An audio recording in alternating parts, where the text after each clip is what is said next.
చేసినటువంటి పూర్వ అధ్యక్షులు శ్రీ కోరండ్ల మురళీధర్ గారు ఒకవైపు రాజకీయం, ఒకవైపు సాహిత్యం, ఒకవైపు బోధనతో కొనసాగినటువంటి వారి జీవితం మరి ఎన్నో బాల సాహిత్యంలోని నాటకాలు రాసినటువంటి కవి మహానీయులు వారు నేడు సన్మానదాతగా నిలిచారు. ఈ ఉగాది సందర్భంగా అందరికీ నేను సన్మానిస్తాను అని చెప్పడం జరిగింది. అందులో ఆ సన్మానం అనేది కూడా కొంచెం ఒక పద్ధతిగా ఎంపిక చేసుకోవడం, కవులకు కవిత్వ గానం చేసినటువంటి కవులకు మరియు ఆధ్యాత్మిక సేవలో కొనసాగుతున్నటువంటి ఆధ్యాత్మిక మిత్రులకు, అలాగే అనేక సీనియర్ సిటిజన్లకు సేవలు అందిస్తున్నటువంటి సీనియర్ సిటిజన్లను కొంతమందిని ఎంపిక చేసి పిలవడం జరిగింది.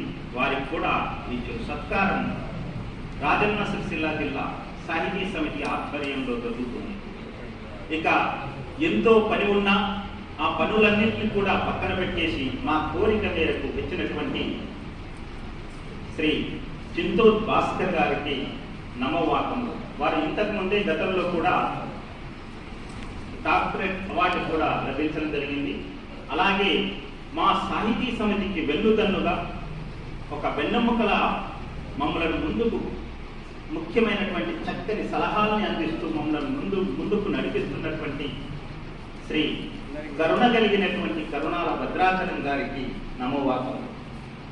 అలాగే ఇక భగవద్గీతను ఒకవైపు మరి ఒకవైపు సాహిత్యం వైపు కూడా నడుస్తూ కురువృద్ధులు మరి మాకు నిత్య యవ్వనునిలాగా కనిపిస్తూ ప్రతి అంశాన్ని కూడా మాకు అందిస్తూ మమ్మలను ముందుకు నడిపిస్తున్నటువంటి శ్రీ కోడ నారాయణ గారికి కూడా నమస్సుమాంజలి.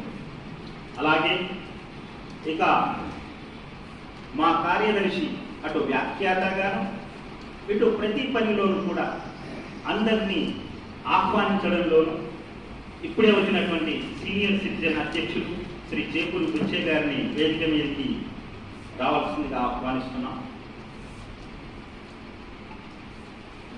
అలాగే